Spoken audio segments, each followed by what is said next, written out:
I fall in love too easily. I fall in love too fast. I fall in love too terribly hard. For love. Saya terima nikahnya Dora Amira Husna binti Amrang dengan wang tunai RM300. Dengan mas kahwin. Alah, nanti ada belajar je kan. 3 kali ni masuk layak mandi. Than the past, but still I fall in love so easily. Tak, bagi siap lu. I fall in love too fast.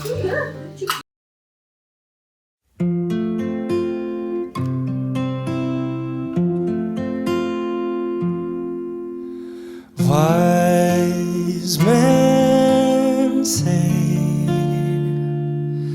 only fools rush in, but I can't help falling in love with you. Shall I stay? Would it be a sin if I can't help falling in love with you?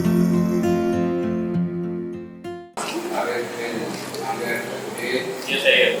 Nikahkan kamu dengan anakku Dora Amira Husna binti Amrang dengan mas kahwin secara beradik. Aku terima nikah Dora Amira Husna binti Amrang dengan mas kahwinnya RM300 tunai. Allahumma salli ala sayyidina Muhammadin wa habibina wa syafiina wa rabbina wa maulana Muhammad sallallahu alaihi wasallam. Assalamualaikum. Arif dengan Amira Husna. Pak Cik Mat nak ucap apa tu? Minta jagalah rumah tangga tu baik-baik. Kan sebab kita mencari keberkatan dalam rumah tangga ni, terutama macam Arif ada tanggungjawab masing-masing.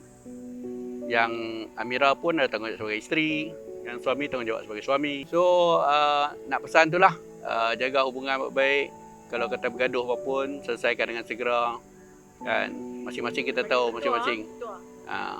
Satu petua yang amat-amat penting, arwah Tok Wan pesan dulu, kalau kata bergaduh macam mana pun jangan sesekali tidur berasingan. Sebab tu amat penting.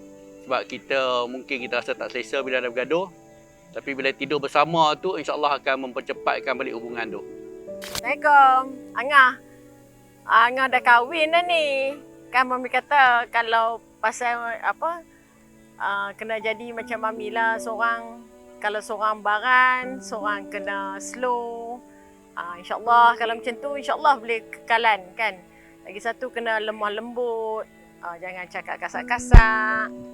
Angah kena ikut macam mana mami bagi tahu dululah. Kalau nak kekekalan tu lah dia punya rahsia-rahsia dia. Kena saling menghormati. Banyak tolak ansur.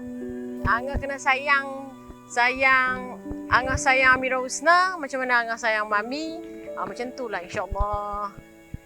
Selalu orang kata kalau dia sayang mak dia insyaAllah. Benda tu insyaAllah akan berkekalan. Okey Ngah. Selamat pengantin baru. Bye-bye. Would it be a sin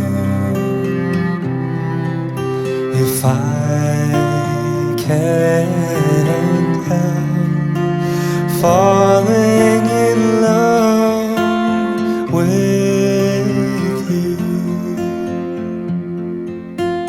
Like a river flows surely to the sea, darling, so it goes. Some things are meant to be. Take my hand and take my heart.